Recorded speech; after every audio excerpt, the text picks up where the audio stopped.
Hello and welcome to another podcast with me, James Walters, owner of Border Terrier Stanley and promoter of all things dog friendly via our dog friendly magazine and website. I'm here with Steve Bennett, long-time owner of Whippets and founder of the dog friendly business in 2003. The Doggy Podcast with Steve and James. We're delighted to have Lottie Gross on the podcast today. Lottie is a quintessential dog-friendly traveller. A travel writer whose Manchester Terrier Artie accompanies her on her breaks and has written for many publications, including the Daily Telegraph, the Times, and for Dog Friendly magazine. Her first travel book was called Dog Friendly Weekends, and Lottie has been on the podcast before talking about her recent European travel adventures. Today, however, we are talking about the book she released last year, Dog Days Out, and we want to know Lottie's top 10 places to visit with your dog in the UK. Steve, is there a favourite place you've got to visit with your dogs in the UK? I'm really lucky because being involved with Dog Friendly over the last 22 years, I've visited some wonderful places, but I do have a favourite, and it's been a favourite for a very long time, and it's a beach, but there's much more than just a beach. It's Holcombe Beach in North Norfolk. And the whole experience of arriving at Holcombe, even where you park, there's a lovely walk down to the entrance to the beach, and then a walk through a pine forest, effectively. And then in front of you, there's this absolutely amazing expanse of sand and sand dunes, and then the sea. And it is just out of this world. And if you then drive a bit further along the coast after your walk, you can go to Wells Next to Sea. And there's a wonderful dog-friendly restaurant right on the sort of cusp of the beach at the end of the causeway in Wells Next to Sea. So yeah, that's my absolute all-time favourite. Yeah, and I've been there myself because you recommend it, Steve. It was very busy though, but during the season it gets very busy because it's so popular. But yeah, I'm sure if you go a little bit out of the season, it's a bit quieter, isn't it? It is, and in fact, Holcombe Beach itself is so big, you can always find somewhere relatively quiet, even during the busy period. But you're right, if you go along to Wells Next to Sea during the height of the season, yeah, it's a very, very popular place. But it's full of people with dogs, and there's everybody to talk to. So yeah, it's a wonderful, wonderful place. Thank you, Steve. Lottie, welcome back. Thank you so much for having me. And I'll just say I have been to Holcombe Beach as well. And in winter, it is absolutely stunning because the sunrises there are gorgeous and it's empty, blissfully empty. Have you ever been there, Lottie, when the horses run through the edge of the I've sea? I've not seen the horses. That's incredible. Absolutely incredible. I can imagine. Yeah. So great. That's the first recommendation there. People who are listening have already got one down, and Lottie's going to tell us about her favourite 10. But before we talk about that, Lottie, remind us of those who didn't hear the previous podcast we did, which is still available via Podbean and Spotify. But how did you get into travel writing? And then how did your Manchester Terrier Artie become involved? Good question. I get asked about the travel writing thing all the time. I guess it is a bit of a dream career. I actually studied journalism at university and sort of knew I wanted travel to be part of my life. And I toyed with the idea of being embedded with the army as a journalist or going and working for NGOs in far-flung places. But in the end, I was graduating and an entry-level role came up with one of my favorite publishers called Rough Guides, which I used a lot on my travels before and while I was at university. And so I got a job with Rough Guides and I ran their website and their social media for several years before moving on to another publisher who did digital publishing. And then I went freelance in 2018, 6 years after getting my first office job. And I haven't really looked back. So I've always been a travel writer. I've not been in any other sort of industry. And frankly, haven't got any interest in moving out of this one because it's so much fun. But yeah, so I went freelance in 2018 and I got my first dog at the same time. His name was Milo, and he was also a Manchester Terrier. The world's worst traveller, would throw up in the car either 10 minutes after you started driving or 10 minutes before you arrived at your destination. Either way, there was going to be sick somewhere in the car. But that didn't put me off from taking him on my travels. And whenever I was going away on assignment with the Telegraph or whatever, to go and write about places in the UK, I would always take him with me. So I ended up traveling a lot with Milo and realized that there was just a huge kind of dearth of really specific dog friendly content. So not just, like the roundups that you see in the newspapers or the 10 best dog friendly hotels or whatever. I wanted to create something that was going to be a lot more specific and would essentially prepare you in advance so that you know what to expect when you travel there with your dog. Will the staff fuss them on arrival?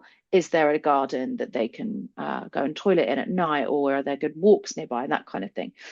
So very similar to the kind of things that you do in Dog Friendly Magazine, but I wanted to just do more of that, and so I pitched a book, and that's kind of how it all started. Unfortunately, before my book was commissioned, my dog Milo died very young. He was less than 2 years old, had a chronic kidney condition. So he died. But not long after that, I got Artie, and Artie was essentially born to travel, because by that point I knew that I was going to be writing this book. So that's how Dog Friendly Weekends started. We started writing that in March 2021. So sort of still in the middle of the pandemic, which was an interesting time to be traveling. And since then, we've moved on to write Dog Days Out, and I'm now writing Dog Friendly Europe as well. Coming to approach the book Dog Friendly Days Out, was that inspired by your travels from the weekends? Was that what you were thinking, oh, I could do a book, or was there other elements that... My first book, Dog Friendly Weekends, was published with Brat Guides, and then Bloomsbury essentially saw that and said, we want one. So they asked me if I would write them a book, and they came up with the concept of Dog Days Out, 365 things to do with your dog in the UK and Ireland. That was their concept, and I just fulfilled it essentially.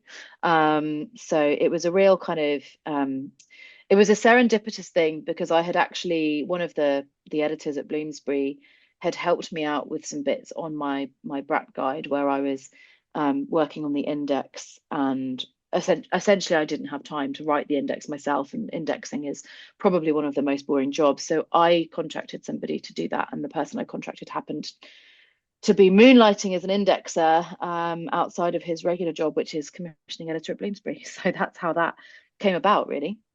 You've done all this traveling with dogs.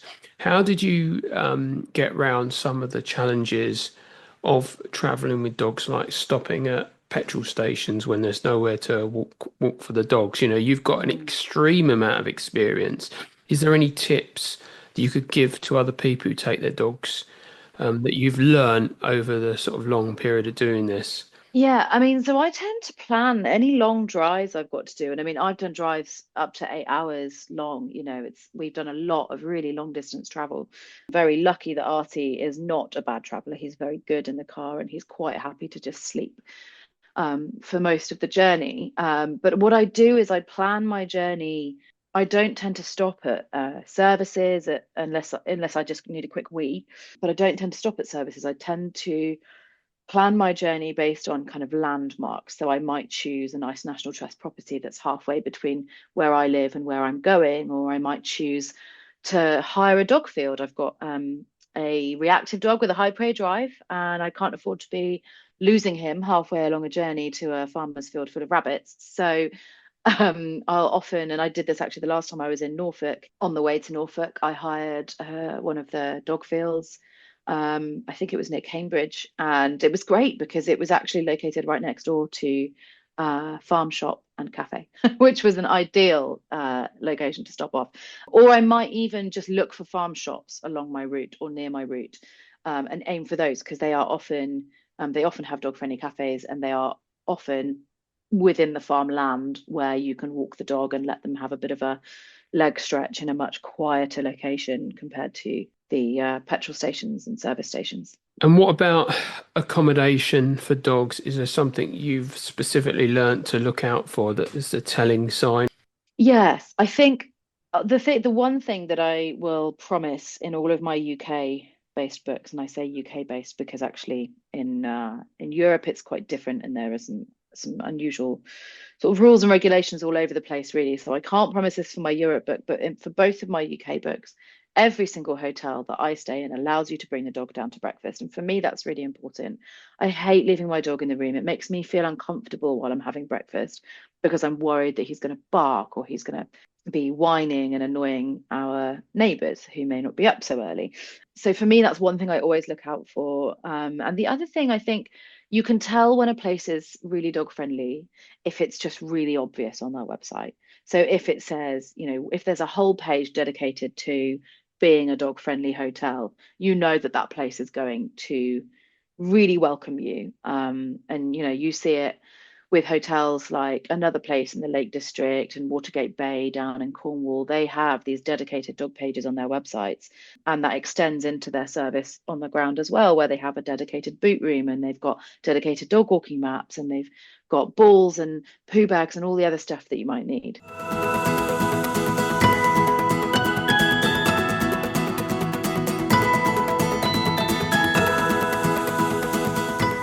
Lottie, the book is about 365 places to visit in the UK. Have you and Artie visited all of the places or researched quite a lot of them? So we have, I would say we've been to about 80% of the places in this book. Obviously, we've been traveling a lot over the last 4 years now. We started our adventures in 2021, early 2021. And before that, I was traveling with Milo. So I've actually been traveling with dogs for 5 years. So I have been to the majority of the places in the book. And in the places where I haven't been, I've asked dog owners to give me their testimony to make sure that they really are dog friendly places. Lottie, before we talk about the 10 places to visit, when you are making your choices, do you find certain regions are more dog friendly than others in the UK? Yes, absolutely. So I always say, I mean, Devon and Cornwall is the obvious one to highlight because they are, between them, probably the most dog-friendly counties in the UK. Cumbria comes next, I would say, because of the Lake District. I mean, Keswick has been voted most dog-friendly town, most dog-friendly place in the UK several times, I believe, over the last sort of decade. But I think, yes, there are places that are more dog-friendly than others. Ireland, for example, I found Ireland quite difficult. They don't have the same kind of dog obsessed culture like we do. A lot of dogs still live outdoors in Ireland. A lot of dogs are just working dogs in Ireland. They're not pets. And so they don't necessarily have all the dog friendly pubs and restaurants. And it's a bit unusual for dogs to be allowed in museums and things like that. There are places, you'll find them in the book, but it is more unusual. And actually, even on walking trails in some places, like we spent some time on the Sheepshead Peninsula, which is right in the south of Ireland, not too far from Cork. And we were there for 3 nights, I think, and had planned on doing some walking because there's this beautiful trail that goes around the peninsula. And we get there, and there are just signs all over the trail that say no dogs. We lay poison, no dogs, which was really shocking to me because it wasn't something that I was aware of in advance. I didn't find any information about it not being a dog friendly walking place. But it also just made our lives a lot harder because there wasn't really anywhere else we could walk except on the road, which we did some walking on the road and it was fine. But the beaches were quite small, they're more like little coves. So it was a really tricky one. So I did find Ireland very difficult. And it was very interesting going over the kind of, the non-border to Northern Ireland and seeing how immediately different things felt for me as a dog owner. I also think Northumberland is an exceptionally dog-friendly county in England, and I think Wales generally is an exceptionally dog-friendly place as well. So, but yeah, there are certainly degrees of dog friendliness around the UK. It's interesting. It makes me think, Steve, maybe we should do the most dog-friendly county competition as part of the awards. Yeah, good idea. Yeah, why not? Just there's something there. Happy to judge it if you need someone. Yeah, well, I was thinking, how could we do it? But I was just like, this is interesting, isn't it? The slightly different attitudes. And some places, I'm sure, have changed quite a bit over the years. So, Lottie, you're going to tell us about your top 10 days to take your dog to visit in the UK. I asked you before, is there an order? But you said there isn't an order. There's not a 1 to 10 as such. Is that correct? That's right. I refuse to rank things because I think, I mean, it's all subjective anyway, isn't it? But I refuse to rank things because I just think it's not fair. And it's impossible. It's impossible to rank even 365 things or 10 things. It's very, very difficult to decide which ones are the best. And often, our warm feelings towards a place really depend on multiple factors that are out of that place's control, which is often the weather.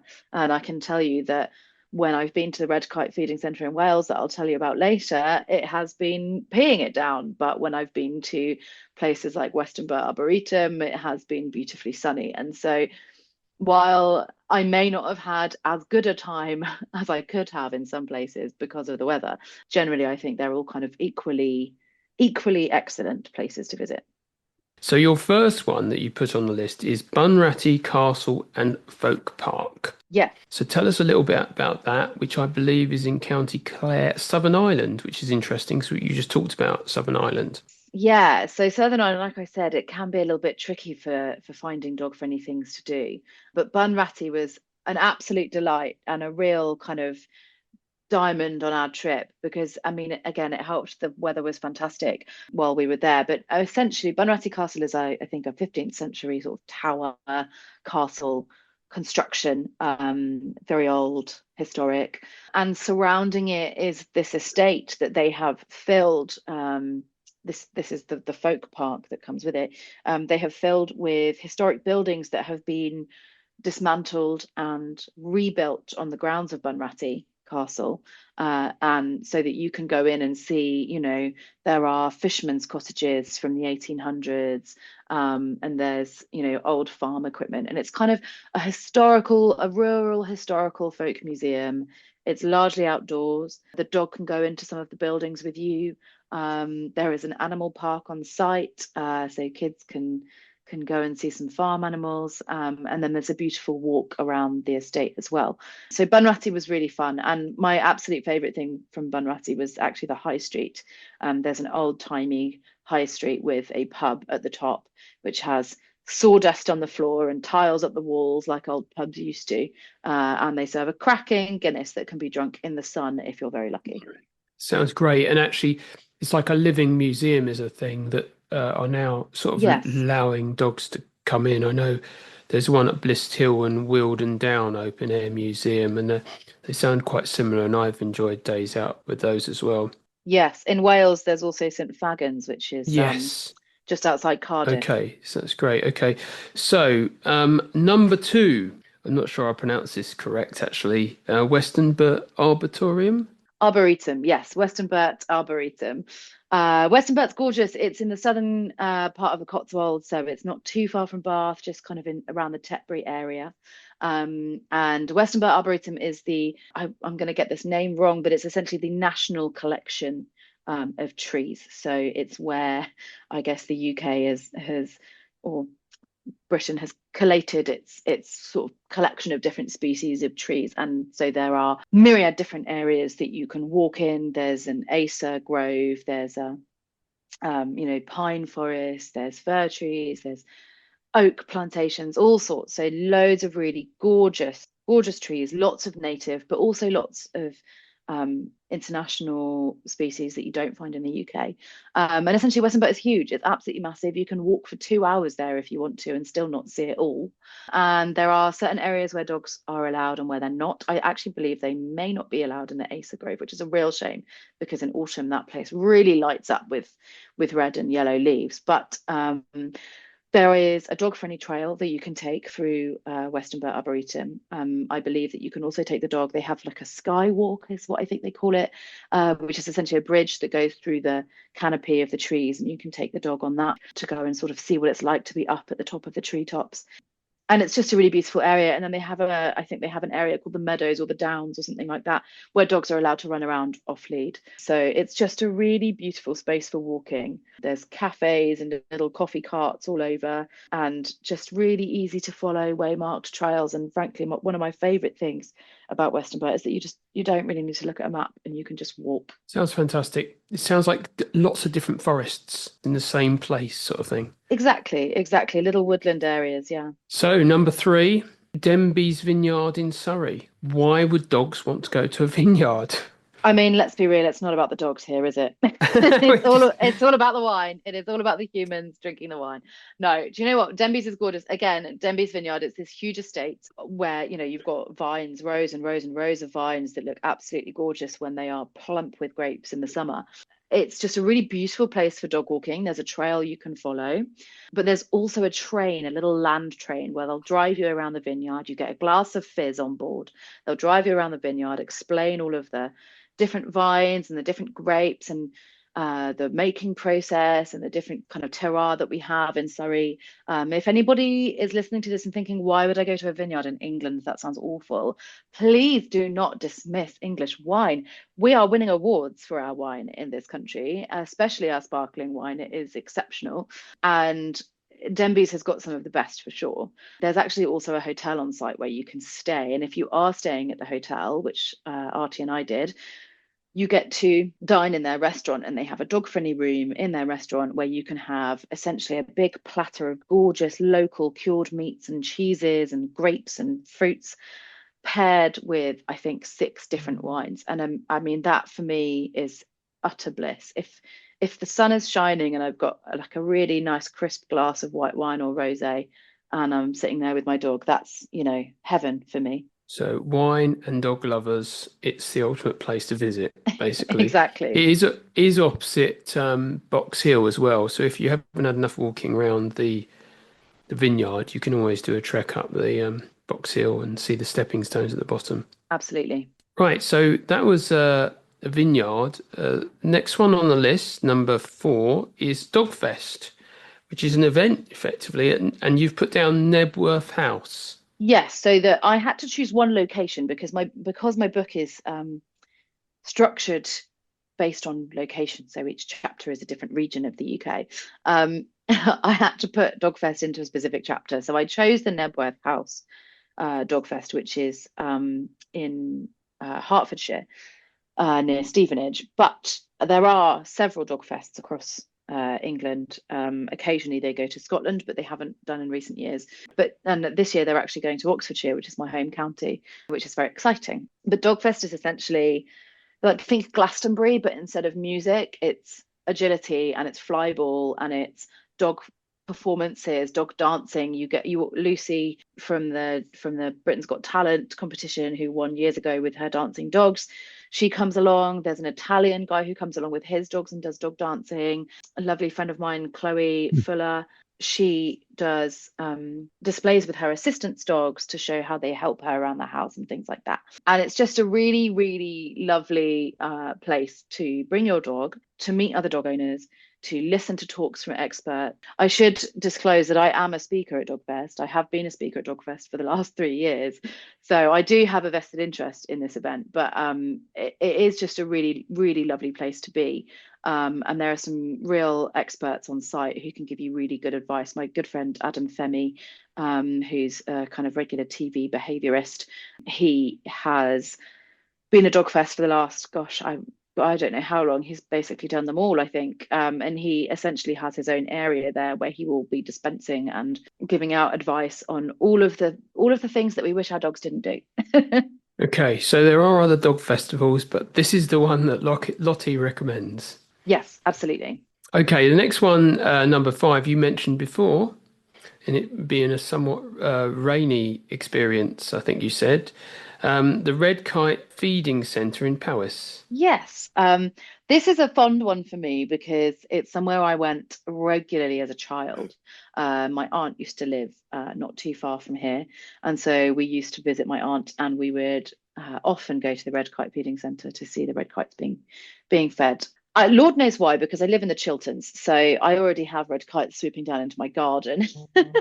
But it's always a real thrill to see them in such vast numbers, and you really do get vast numbers. You can get up to 100, I think, red kites in one go feeding at the centre. And when I went as a kid, I'm sure it's a bit more sophisticated now, but when I was going as a child, they would wheelbarrow out a big chunk of meat or a few chunks of meat, normally beef or lamb, I think, dump it in the middle of a field, and you would stand around the edge and the kites would just swoop down, and you would see them circling in the skies, and there's a guy on the tannoy talking about the hierarchy and the social structure of these birds, and explaining kind of why they behave in certain ways, and how they've also been reintroduced into the landscape. I should say that these red kites at the feeding centre in Wales, they are wild, but they are fed to keep helping the population swell.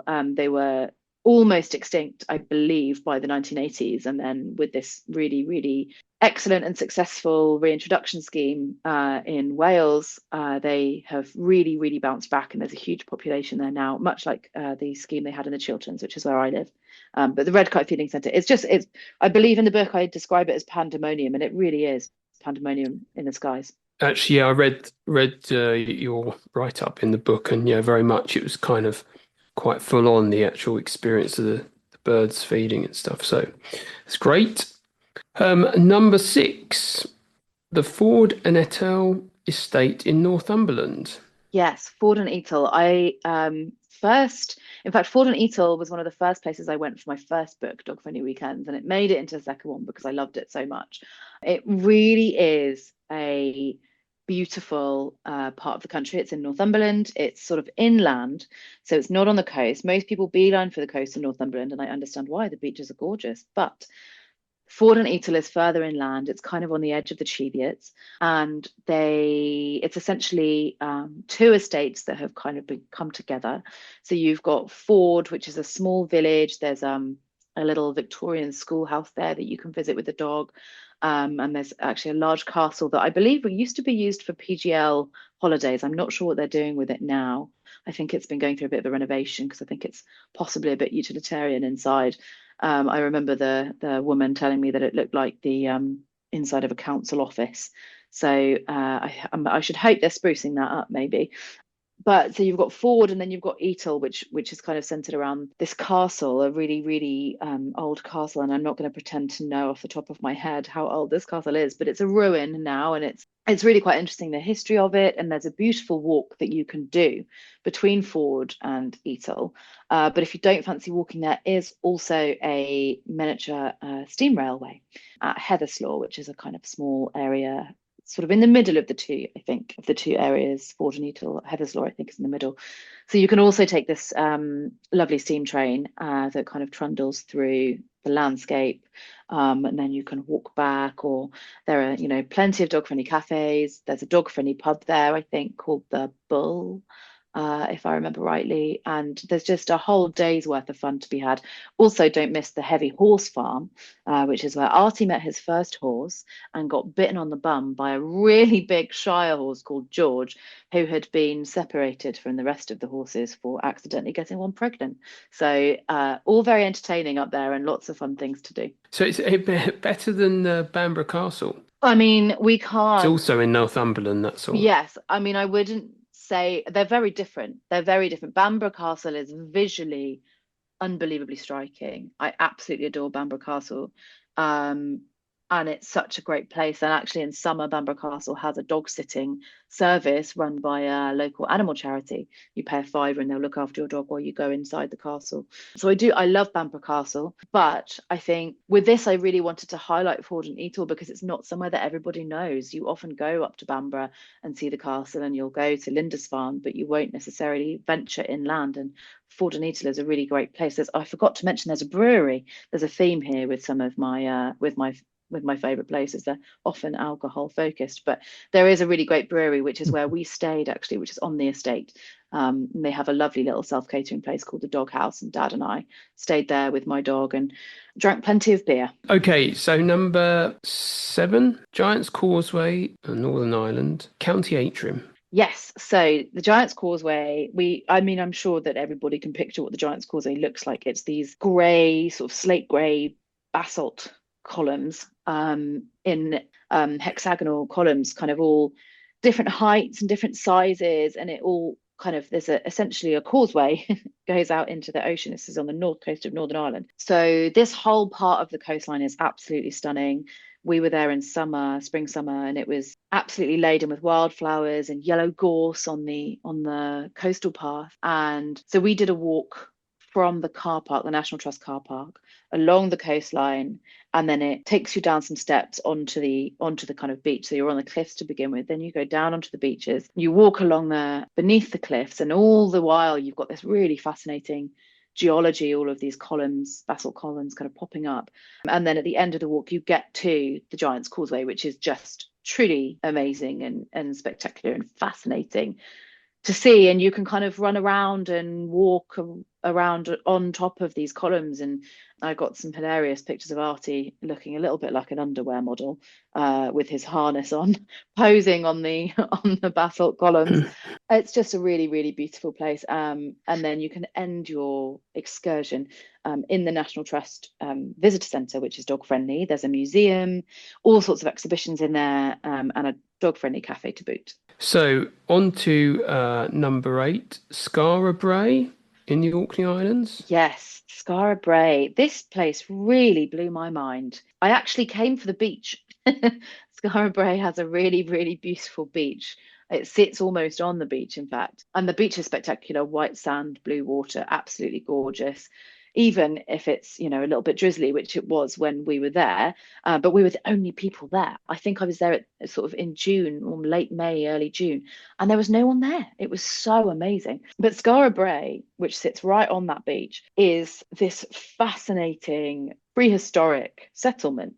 And Orkney is full of prehistory. Orkney is full of Neolithic sites. You've got standing stones and burial tombs and things like that. But Skara Brae is fascinating because the level of detail that has been preserved in these homes, it's essentially a settlement where people once lived many thousands of years ago. There are some really interesting bits of, I'm going to say furniture, but that might be reaching a little bit, but elements that have been preserved, such as beds or kind of platforms where they might be sleeping, or they describe it, I think, as a dresser or a chest of drawers or something, but essentially storage areas, and then sort of cooking areas and preparation areas and things like that. And it's just fascinating to be able to see it all and be able to walk into some of these constructions that have been standing for many thousands of years, and imagine what life was like for the people who had built them. And it's just a really staggering place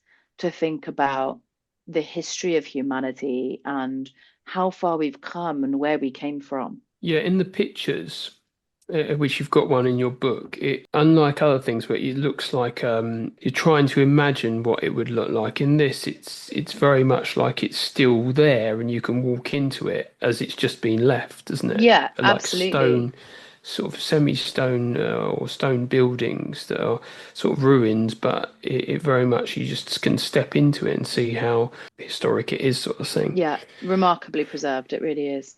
Brilliant. Okay, number 9, which is seems like quite an unusual choice actually, is Tower Bridge in London. This is in here just for the novelty of being able to take your dog up to Tower Bridge. This isn't for people who have not got a head for heights. If you are a little bit nervous of heights, you may not want to go up Tower Bridge. We all know Tower Bridge is in the centre of London, that bridge with 2 big towers. And we probably all know that the bridge lifts so that boats can come through.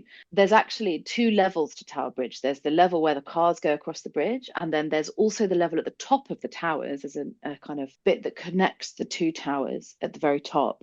And that's the bit where you can go up. So you go into one of the towers, up a lift, takes you through an exhibition space.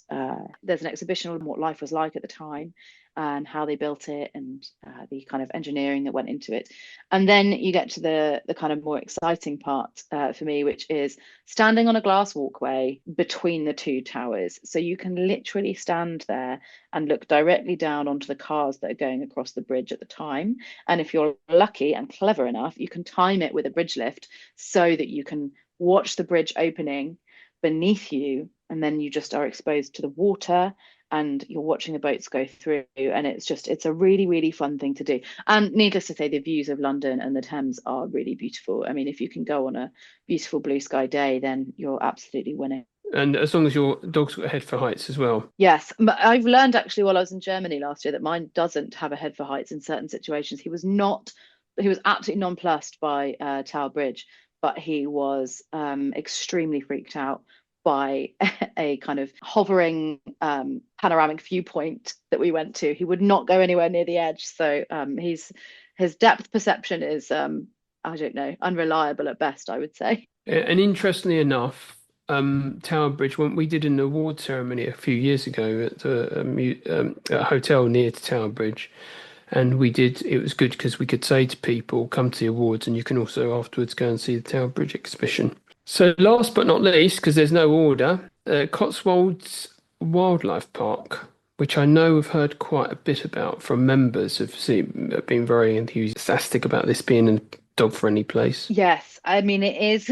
It seems mad to me that you're allowed to walk your dog around Cotswold Wildlife Park, but you are, providing it's on a lead, of course. I remember taking my dog Artie. He was a puppy. He was about 6 months old, and he really was quite unimpressed by the whole thing. He had no interest in the rhinos or the giraffes or the big cats. The one thing he did have interest in was the meerkats. Had to hold on to him quite tightly there just in case. But it's a really, really fun day out for the family. And you know, not all dog friendly places are really suitable for families. Surprisingly, actually, Denby's is very family friendly. But you know, Skara Brae probably isn't going to necessarily entertain kids who are not old enough to appreciate its history. But Cotswold Wildlife Park is an absolute corker for anyone with young kids or kids with an interest in animals, because you can see all of these exciting animals, from rhinos to meerkats to penguins, with your dog by your side. And I think that is, for me, this is the epitome of dog friendly. It's family friendly. It's, you know, anyone can go there and have a nice time. And it means that you don't have to leave your dog at home, even if you want a family day out. And that, you know, for me, it's all about not leaving the dog at home and making sure that they get to have some fun too. Brilliant.